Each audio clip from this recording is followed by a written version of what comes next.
j'espère que vous allez bien. Je suis trop contente de faire cette vidéo aujourd'hui puisque je vous ai demandé votre participation il y a quelques jours en story Instagram. C'est vrai que de temps en temps j'aime bien vous faire participer comme ça à mes vidéos. Dites-moi dans les commentaires si vous aimez bien aussi. Je trouve que ça change et donc du coup cette fois je vous ai demandé de m'envoyer les références de vos favoris en termes de make-up, donc des produits que vous préférez pour que je les teste et voir si je kiffe ces produits là tout autant que vous. Je vous ai demandé de tout, que ce soit du fond de teint jusqu'aux lèvres et des produits qui soient disponibles sur le site de Look Fantastic puisque cette vidéo est en collaboration avec le site, donc je suis vraiment contente parce que moi ça fait des années que je commande dessus, que je connais le site. Il y a plein de marques dispo telles que Lime Crime, Maybelline, Urban Decay, etc. Plein de choix dispo. Il y a des promos durant toute l'année, dont le mien que le site m'a donné juste pour vous qui est LF Low, donc je mets dans l'écran, qui vous donne de -22 à -25% de remise sur la majorité des produits sur le site. Pour le fond de teint, on m'a parlé plusieurs fois de la marque The Ordinary, donc je sais plus combien de messages j'ai gardé, mais je vous les affiche ici. Moi j'ai pris donc celui-là qui est le High Coverage Foundation Formula, tout simplement, donc couvrance, haute couvrance en teinte 2.0 light medium. J'espère que ça va m'aller avec un SPF de 15. Je n'ai jamais testé cette marque là ni du coup ce produit là et apparemment vous avez l'air de kiffer quoi. J'ai reçu plusieurs messages me disant que la marque était cool. Voilà, au besoin. Oula, par contre ça s'oxyde un petit peu, hein. Je sais pas si vous pouvez remarquer, mais ouais ça s'oxyde quand même pas mal. Du coup j'espère que je vais pas être orange de nouveau comme la semaine dernière. Bon, ça allait au pinceau, une fois étiré ça allait, mais non, je pense que ça ira. Ça ira si j'étire bien. Par contre du coup elle prévoyait de prendre une teinte un peu plus claire parce que comme ça fonce un petit peu. Bon, déjà il se blend hyper facilement, hein, ça fait pas du tout de traces ni quoi que ce soit, vraiment pas. Bon, là j'en ai mis une couche, hein, on va dire. Regardez la différence, donc avant après. La couleur c'est pas choquant, hein. Une fois qu'on l'étire ça passe. Mais le rendu est très joli, j'aime bien. Donc c'est pas, je trouve, une haute couvrance non plus. Mais par contre, on est bien sur une couvrance moyenne à haute. Si on en met plusieurs couches, je pense qu'il est modulable. C'est compatible avec ma peau sèche. Je ne vois pas du tout de problème avec mes zones de sécheresse. Souvent c'est ici ou aux arêtes du nez, tout ça. Pour l'instant, écoutez, c'est nickel, vraiment. Et c'est un rendu naturel, genre au niveau lumière, c'est pas trop glowy ni mat. Donc ouais, pour le moment j'avoue que c'est une belle découverte.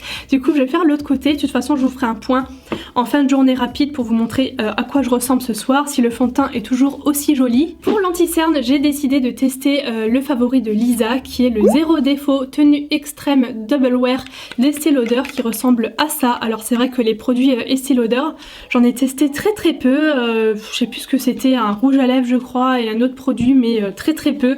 Donc du coup c'est vrai que j'en entends parler de cette gamme Double Wear et tout, mais je n'ai jamais essayé, donc écoutez, on va voir ce que ça donne. Déjà j'aime plutôt bien le fait qu'il soit pas trop épais, c'est vrai que j'ai un peu mal avec les anti-cernes épais au niveau texture, là c'est crémeux quoi. Big zoom pour le comparatif avec et sans. Bon, déjà dans le retour écran qui est assez loin, je vois la différence au niveau lumière, au niveau comment dire, ça a unifié la teinte, hein. En dessous on voit plus du tout les zones foncées que j'ai ici. Non, je trouve pas mal. Surtout, ce que j'aime bien, c'est qu'on voit pas en fait la matière. Non, je sais pas ce que vous en pensez. Après, c'est pas non plus, je trouve, une couvrance extrême, mais on est bien sûr, pareil que le fond de teint, du moyen à haute couvrance si on en met plus quoi. Maintenant, je passe à la poudre. Alors, où elle est? Elle est là. Donc c'est Laura, hein, je présume, qui m'a conseillé la poudre Translucent Loose de chez Laura Mercier. Donc elle est en teinte transparente, c'est une poudre libre, hein, comme ça. Hop, donc on va essayer. Comme d'habitude, moi je vais la mettre sur l'anti-cerne pour le fixer et très légèrement au niveau du menton et un peu sur le front.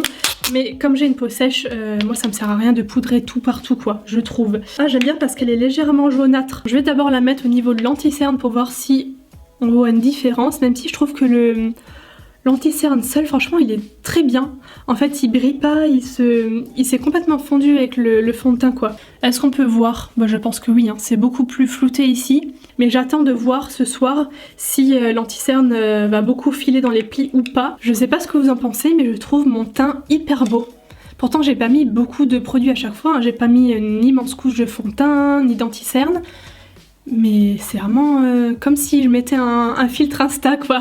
Alors maintenant c'est Lola LLPM qui me conseille la poudre bronzante Shimmer Brick Compact en teinte bronze de chez Bobbi Brown. Alors ça, à mes débuts YouTube, genre 2013, 2014, 2015 peut-être, c'était le produit, mais tout le monde l'avait, enfin toutes les youtubeuses qui faisaient de la beauté, tout ça, en parlaient et je n'ai jamais testé. En fait c'est un bronzer assez lumineux qui fait plus, comment dire, un peu du genre terre de soleil, c'est pas un produit pour faire du contour. Donc il y a un miroir et là vous avez un genre de dégradé de teinte de marron avec une teinte claire qui peut servir d'highlighter tout seul si on prend que cette partie là. Et je viens balayer, oh c'est joli. J'avais peur que ce soit trop lumineux mais en fait ça va. Ça c'est encore plus joli en été quand on est bien bronzé, je trouve que ça ressort encore mieux. Je sais pas ce que vous en pensez. Au niveau du rendu, c'est vrai que j'avais un peu peur parce que là-dedans ça semble très lumineux et en fin de compte je trouve que une fois appliqué sur la peau, bah c'est juste naturel quoi. Ouh, j'ai perdu un cil. Donc non, c'est joli, franchement c'est joli, je peux pas dire le contraire. Pour l'instant, écoutez, c'est un sans faute, hein. De toute façon je peux pas mentir, le rendu, vous voyez bien s'il est beau ou s'il est pas joli. Là franchement je trouve que mon teint ressort vraiment bien quoi. Donc écoutez, on passe à la suite, il me semble que c'est un blush L'Oréal. Ouais, donc c'est le blush L'Oréal en teinte peach, il va à tout le monde et il donne bonne mine direct. Teinte universelle, donc c'est pour ça qu'elle me dit il va à tout le monde, ok. Donc il ressemble à ça. La teinte, j'avoue que je la trouve jolie comme ça, c'est un peu orangé, hein. Bon, finalement c'est pêche quoi, comme son nom l'indique. En fait ça sent, je me suis dit, il y a une odeur qui me remonte dans le nez. Oui, il se voit sans être trop voyant non plus, hein. C'est quand même assez léger. Je sais pas ce que vous en pensez. Du coup j'aime bien parce que moi j'aime pas quand ça fait trop blush. Par contre, est-ce qu'il se verra beaucoup sur les peaux plus foncées que moi? Je sais pas trop en fait. Maintenant je passe aux sourcils et là je ne retrouve plus du tout le mot en fait de la personne qui m'a conseillé ces produits là. En fait j'avais plus de place sur mon téléphone et du coup j'ai dû supprimer des trucs un petit peu en urgence pour faire de la place. Je pense qu'il y en a beaucoup qui sont dans ce cas là également, d'arriver au bout de la mémoire. Et du coup je pense qu'il y a un message qui est passé à la trappe. Donc écoutez, c'est pas très grave. De toute façon les produits sont là. Deux produits pour les sourcils Lime Crime, c'est une marque que je connais, j'ai déjà plusieurs produits. Là on a le stylo précision et là on a le gel teinté. Donc j'ai pris les deux en teinte Baby Brown, j'espère que ça ira. Je vais commencer par le petit feutre. Bon, déjà il est hyper fin. Est-ce que ça se voit là ce que je viens de faire? Je pense que ça va bien me plaire. La teinte est pile poil ce qu'il faut. C'est vrai que les produits sourcils de chez Lime Crime, à part si je me trompe, on n'en entend pas parler plus que ça. Alors que...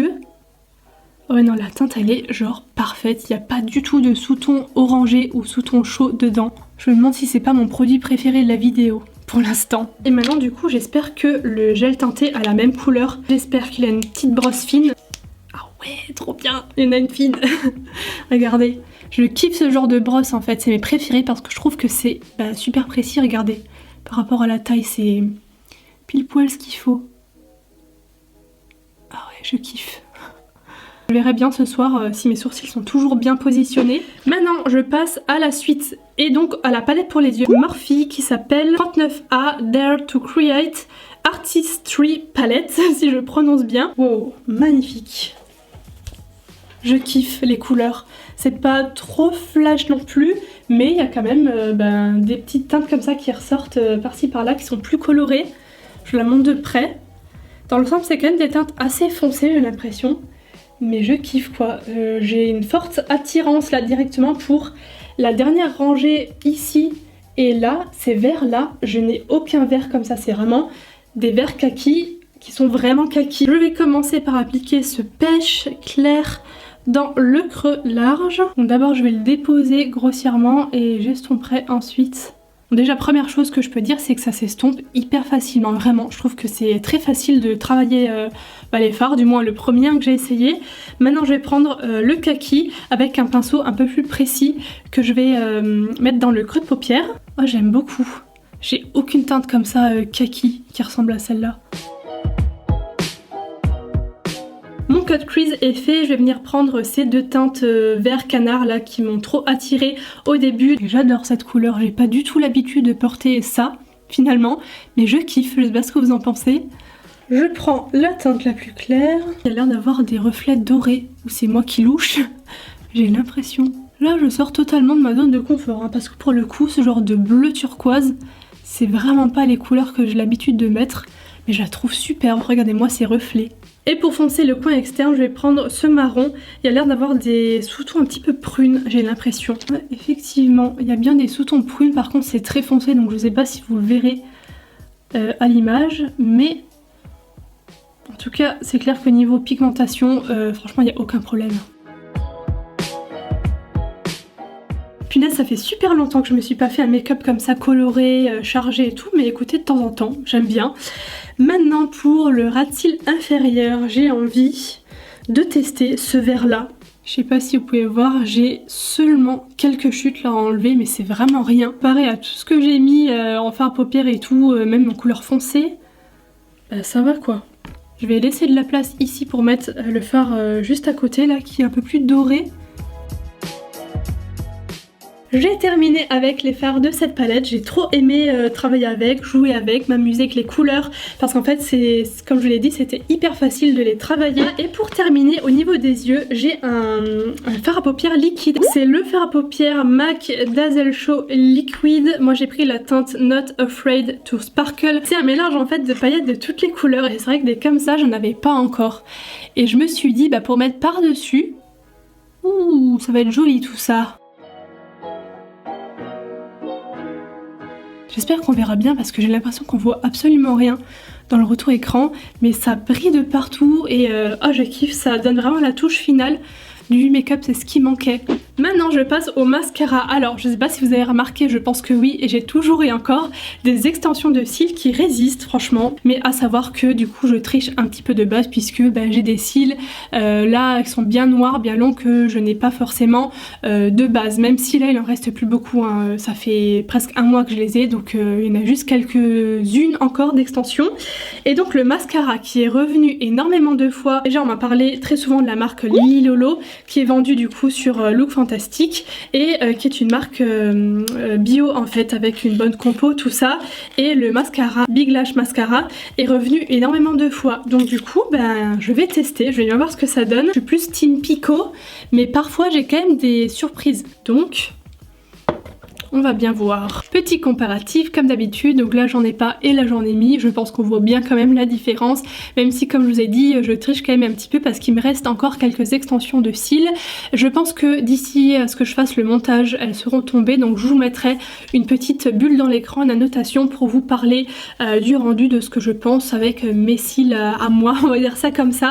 Et pour les lèvres, je vous avais dit qu'on allait revenir à Lime Crime, donc c'est Célia et son produit préféré c'est les plushies. C'est le genre de nude que je kiffe, un peu marronné mais pas trop. Surtout que je suis habillée aujourd'hui en rose méga flashy. Je vais avec mon décor d'ailleurs. Et je vous avais dit que je songe à le... Ah mais j'y arriverai pas. Je songe à le changer, c'est difficile à dire. Et j'ai déjà mes petites idées, donc peut-être que c'est l'une des dernières fois que vous allez apercevoir ce fond. Donc, ce qui est bien, c'est que j'ai pas eu à replonger l'embout dans le produit pour en avoir, pour faire les deux, le haut et le bas. Ça m'a suffi pour faire tout en un coup. La couleur est super jolie, j'aime beaucoup. Ça m'a l'air d'être mat mais moins asséchant que les autres de chez Lime Crime. Ceux-là. Les Velvetines, voilà. Je pense que vous connaissez, hein, c'est super connu aussi. Et c'est quand même pas mal asséchant. Et là j'ai l'impression qu'on a plutôt un effet velours. Maintenant, à voir comment ça va tenir tout ça jusqu'à ce soir. Je reviendrai pour vous faire un point rapide juste après. Sinon, bah là, à chaud, écoutez, j'ai pas eu de réelle déception du tout. Tous les produits, je les ai bien aimés. Alors, à quoi je ressemble maintenant après quelques heures? Voyons voir. Bon, je vais d'abord regarder le teint de près. Ben, ça n'a pas beaucoup bougé en fait, même, enfin voire pas du tout. Bon, ça marque légèrement quand même, comme d'hab chez moi, les zones de sécheresse. On voit un petit peu les points de la peau, surtout sur les côtés du nez. Là c'est un peu parti, je pense que vous pouvez voir peut-être dans l'aile du nez, là ça a filé. Ça n'a pas filé dans les plis plus que ça, voire même pas du tout en fait. Non, c'est très correct, bon un petit peu forcément, on est en fin de journée, mais rien d'affolant du tout, donc très bien, je pense le combo en fond de teint anti-cerne poudre, ça marche très bien ensemble. Ensuite pour les sourcils, j'adore ce produit là, enfin ce combo, c'est encore, je sens encore la texture gel, donc je pense que ça tient quand même plutôt bien. Au niveau des fards à paupières, je n'ai pas eu de chute, que ce soit de paillettes, parfois ça arrive, mais là pas du tout. Et écoutez le rouge à lèvres, c'est vrai que j'ai même pas fait attention. Le centre, Je sais pas si ça se voit mais il y en a plus trop, hein. Il reste le contour en fait. Donc bilan très positif hein, dans l'ensemble, j'ai pu faire de belles découvertes grâce à vous. Donc écoutez, j'espère que le concept de cette vidéo vous aura plu. Si jamais vous voulez que je refasse une dans quelques temps, n'hésitez pas à me dire ça dans les commentaires. N'oubliez pas le code promo si jamais vous voulez vous faire plaisir sur le site que je vous réaffiche juste ici. Et si la vidéo vous a plu, n'oubliez pas le petit like qui fait toujours plaisir. Je vous fais des bisous et je vous dis à très bientôt. Bye.